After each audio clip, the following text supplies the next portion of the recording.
नमस्कार साथियों, आप देख रहे हैं Lucent complete mathematics book part first का line to line solution chapter number 2 LCM और एचसीएफ।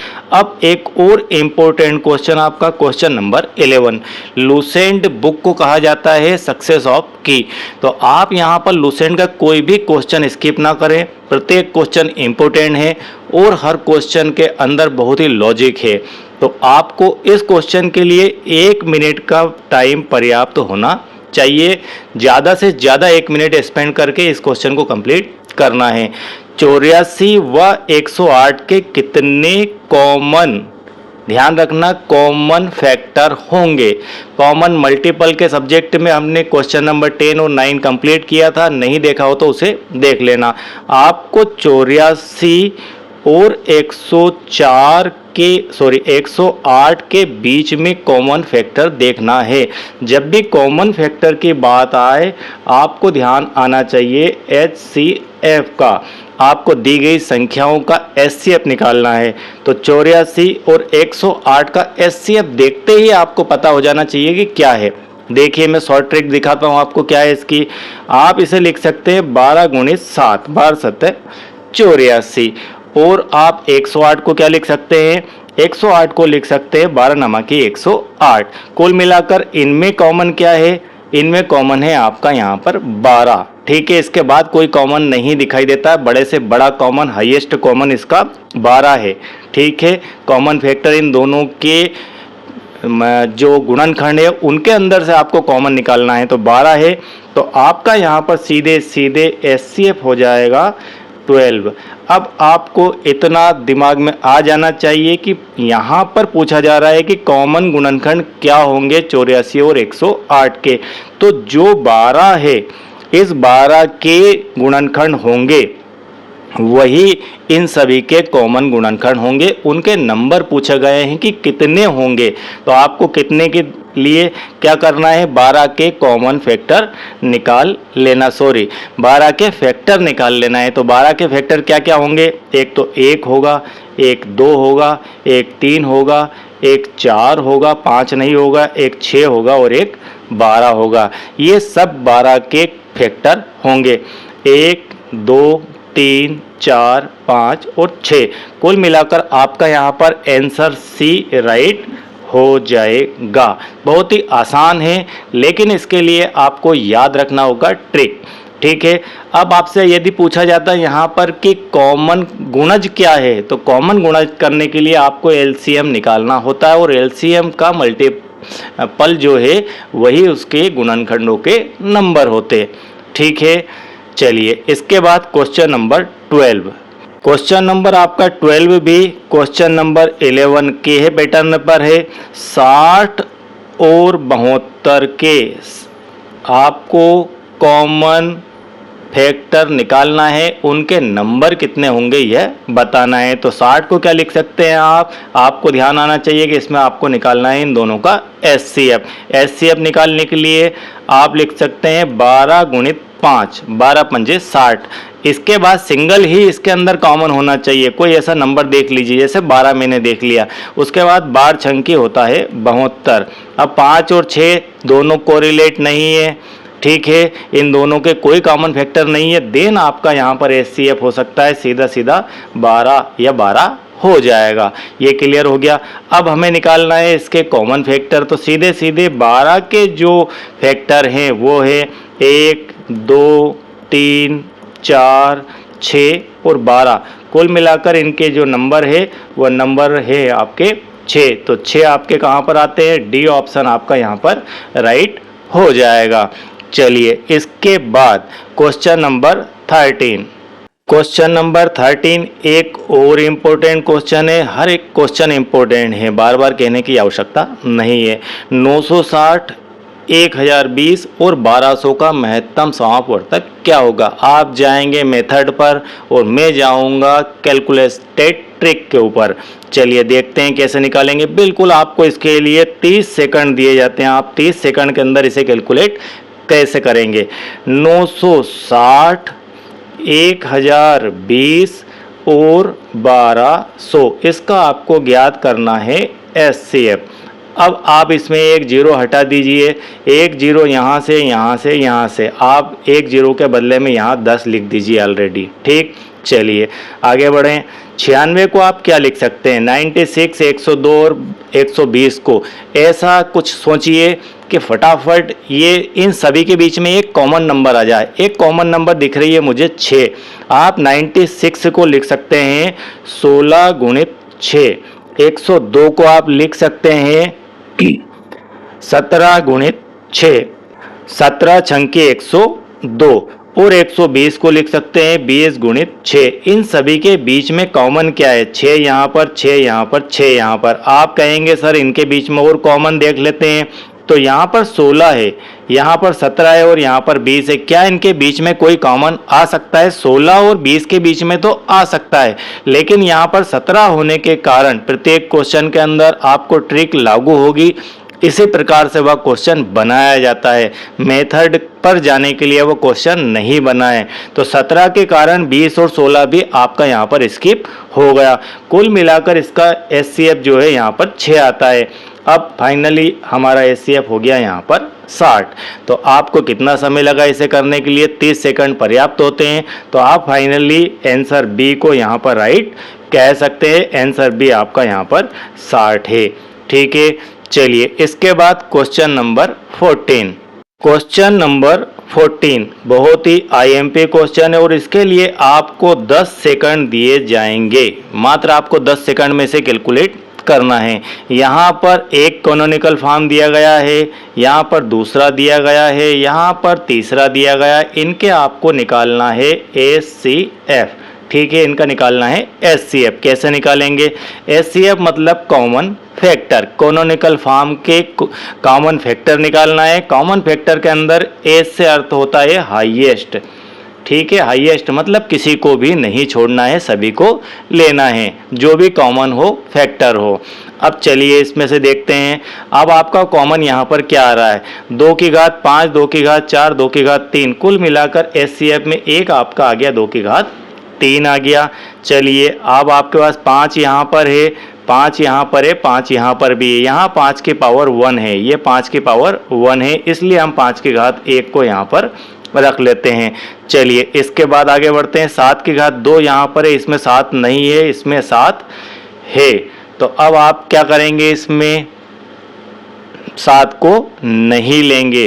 ठीक है, 7 को नहीं लेंगे, जो तीनों में है उसे ही लेना है, क्योंकि हम बात कर चुके हैं कॉमन की। तो 2 की घात 3 गुणित 5, 2 की घात 3 को क्या लिख सकते हैं? 2 टू द पावर 3 इंटू 5। तो 2 की घात 3 का मतलब होता है 8, और ये हो गया आपका 5, 8 पंजे होता है 40। देन आपका फाइनली ऑप्शन ए यहाँ पर राइट हो जाता है। चलिए इसके बाद क्वेश्चन नंबर आपका 15।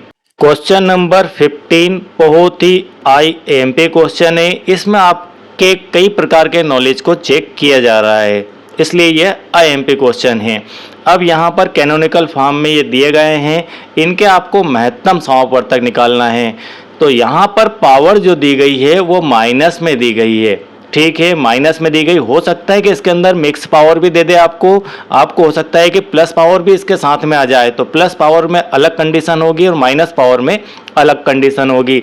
यहाँ पर माइनस पावर में जो पावर आपकी, जैसे मान लीजिए 2 की घात यहाँ पर -3 है और 2 की घात -5 है, तो इसमें छोटी कौन सी है? तो छोटी आपकी है 2 की घात 5। तो कॉमन लेते वक्त यदि माइनस पावर है और आप एचसीएफ की तरफ जा रहे हैं तो हाईएस्ट पावर को माइनस वाली लेंगे। अब हाईएस्ट पावर एचसीएफ में देखते हैं हम। हाईएस्ट पावर 2 की घात 3 यहाँ पर है, यहाँ पर 2 की घात 2 है, यहाँ 2 की घात 4 है। कुल मिलाकर 2 की घात -4 आपकी एक तो ये आ जाएगी। 3 की घात आपकी यहाँ पर 4 है, यहाँ पर 3 की घात -5 है, यहाँ पर 3 की घात -3 है। कुल मिलाकर 3 की जो पावर अधिकतम है वह है माइनस में 3 की घात -5। ठीक है, अब 5 की बात करें तो यहाँ 5 की घात 2 है माइनस में, या 5 की घात 1 है, या 5 की घात -2 है। तो हम 5 टू द पावर -2 को यहाँ पर रख लेंगे। ये आपका एचसीएफ है। ठीक है, कैनोनिकल फॉर्म में यदि आंसर दिए जाए तो यह है। चलिए इसको कैलकुलेट करना है, तो कैसे कैलकुलेट करेंगे? आपको इनके पावर के नियम पता होना चाहिए। x to the power -1 equal to 1/x होता है, ठीक है। x की घात -2 है, इसका मतलब 1/x की घात +2 हो जाएगा। इस फार्मूले का यूज़ यहाँ पर आप कर सकते हैं। तो कुल मिलाकर 1/2 की घात ये हो गया 4, 1/3 की घात ये हो गया 5 और 1/5 की घात ये हो गया आपका 2।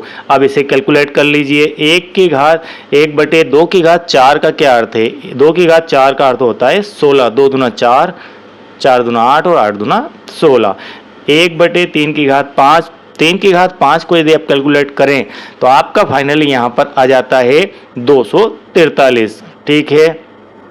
243 और 1 की घात 5 की घात 2 को आप लिख सकते हैं 25। इन सभी को यदि आप कैलकुलेट करें तो 1 और फाइनली ये आएगा आपका 97200 इनका मल्टीप्लाई, ठीक है। ये गुणा आपको करना है तो ये आपका आंसर आ जाएगा।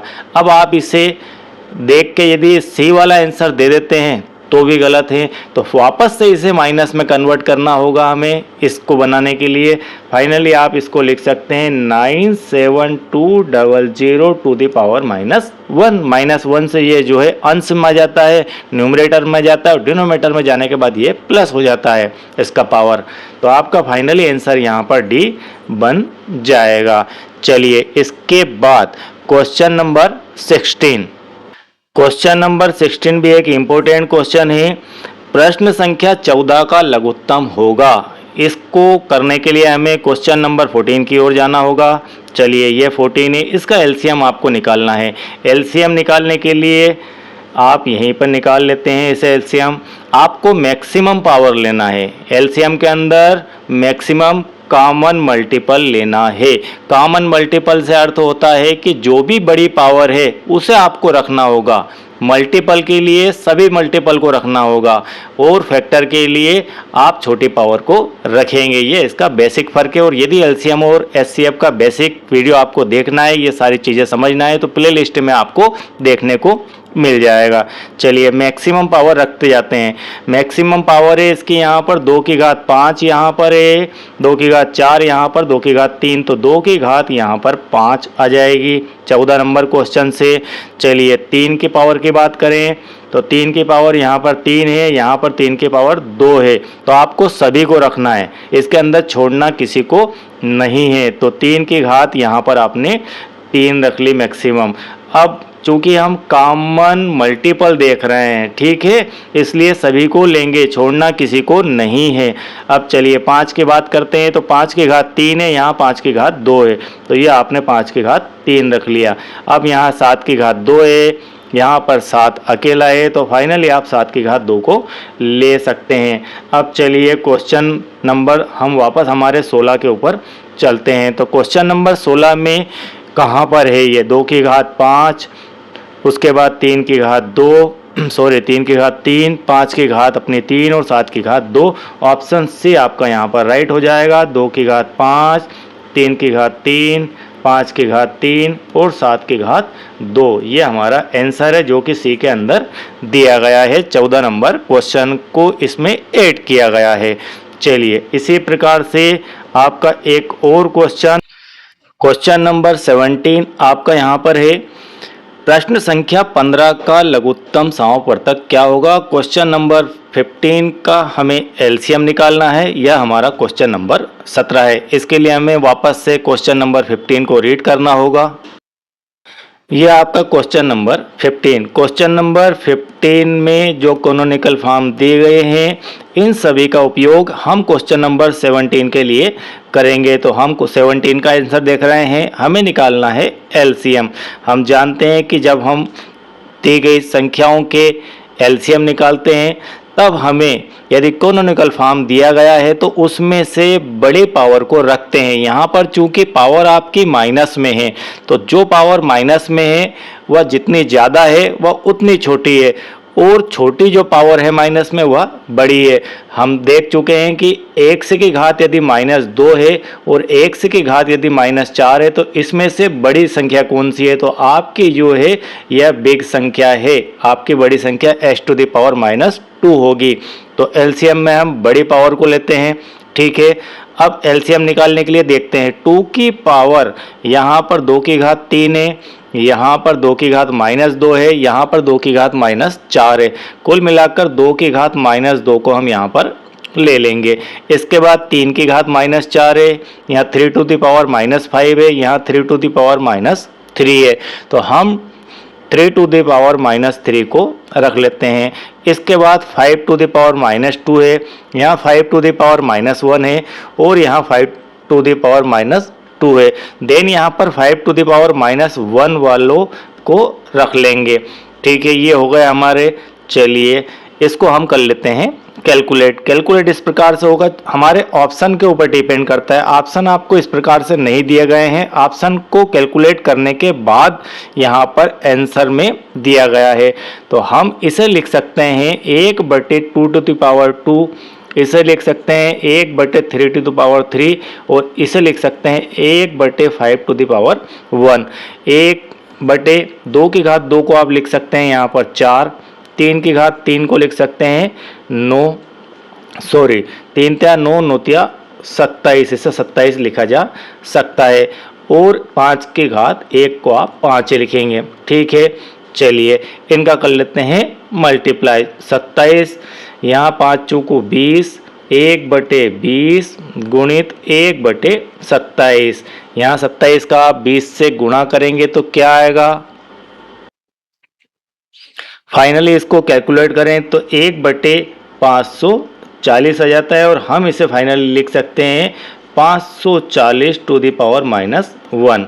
चूंकि यह आंसर में नहीं दिया गया है तो आंसर इसका क्या आना चाहिए। वैसे हमने यहाँ पर सही कैलकुलेट किया है, इस क्वेश्चन में थोड़ी सी मिस्टेक है। चलिए वह मिस्टेक हम करेक्ट कर लेते हैं। हो सकता है कि इस क्वेश्चन में यहाँ 3⁻⁻4 की जगह 3⁻⁻2 हो। तो यदि 3⁻⁻2 हो, हमारा चूंकि आंसर ये बी वाला दिखा रहा है बुक के अंदर, तो हम 180 क्वेश्चन के आंसर को लाने के लिए यहाँ पर रखेंगे एलसीएम इस प्रकार से 2⁻⁻2 और 3 यहाँ पर 4 की जगह 2 आएगा, 3⁻⁻2 और 5⁻1 और इन सबको कैलकुलेट करेंगे तो ये हो गया आपका यहाँ पर 1/4, ये हो गया आपका यहाँ पर 1/9 और ये हो गया आपका 1/5 और फाइनली इसे कैलकुलेट करते हैं तो यहाँ 5 चौको 20 और 9 दूना 18, 180 और यहाँ पर 180 की पावर -1। इस प्रकार से आपका बी आंसर आ जाता है। और यदि इस क्वेश्चन के अकॉर्डिंग कैलकुलेट करें तो आपका 540 की पावर 1 आएगी।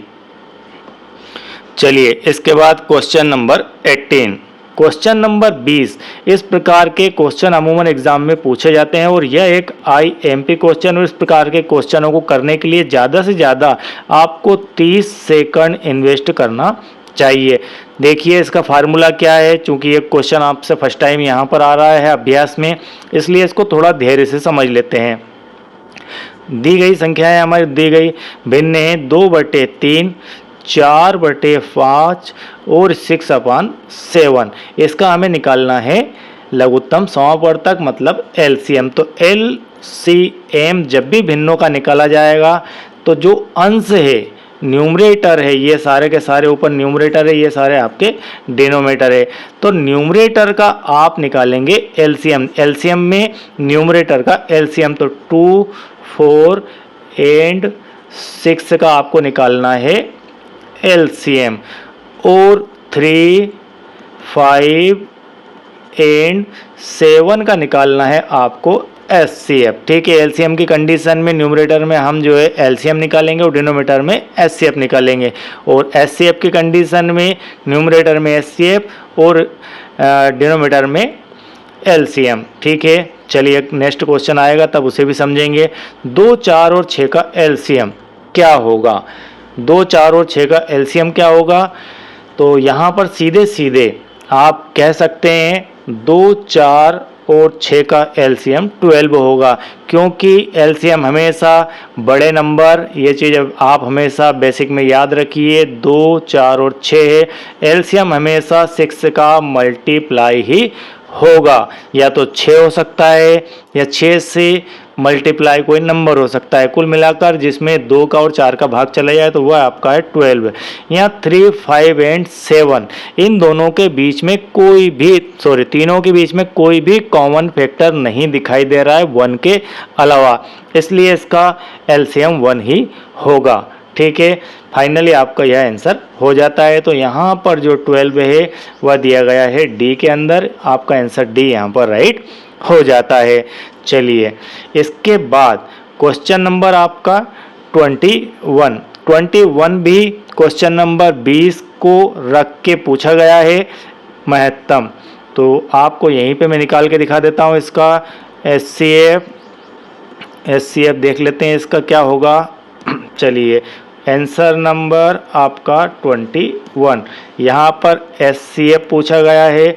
एचसीएफ में 2, 4 और 6 का 2, 4 एंड 6 का आपको निकालना है एचसीएफ, और यहाँ पर 3, 5 एंड 7 का निकालना है एलसीएम। तो एचसीएफ निकालने के लिए अब 2, 4 एंड 6 2, 4, 6 का एचसीएफ क्या आएगा, तो एचसीएफ में हमेशा छोटा नंबर देखना है। 2, 4 एंड 6 में सबसे स्मॉलेस्ट क्या है 2 है, तो या तो इसका एचसीएफ 2 होगा, उस कंडीशन में एचसीएफ 2 होगा कि 2 से डिवाइड 4 भी हो जाए, 2 से डिवाइड 6 भी हो जाए, देन आपका यहाँ पर एचसीएफ हो जाता है 2। अब 3, 5 एंड 7 में कोई भी 3, 5 और 7 में कोई भी कॉमन फैक्टर नहीं है, देन इन तीनों का मल्टीप्लाई 3, 5 और 7 का मल्टीप्लाई ही उसका आपका एलसीएम होगा। 3 पंजे 15, 15 सते 105, तो ये आपका हो गया यहाँ पर एलसीएम। तो इस प्रकार 2/105 एचसीएफ क्या आएगा इसका 2/105, ये आपका ऑप्शन सी के अंदर दिया गया है। आई होप कि इतना आज का पार्ट आपको क्लियर समझ में आ गया होगा। और साथियों यदि आप चैनल के साथ नए हैं, मुझे पहली बार सुन रहे हैं, इन वीडियोस को पहली बार देख रहे हैं, तो आप चैनल को सब्सक्राइब कीजिए, वीडियो बेहतर लगे तो ज़रूर एक लाइक कीजिए और आपके इष्ट मित्रों में इसे शेयर करना ना भूलें। नेक्स्ट वीडियो के अंदर और बेहतरीन क्वेश्चन आपको देखने को मिलेंगे, तो नेक्स्ट पार्ट आप ज़रूर देखिएगा। Thank you very much.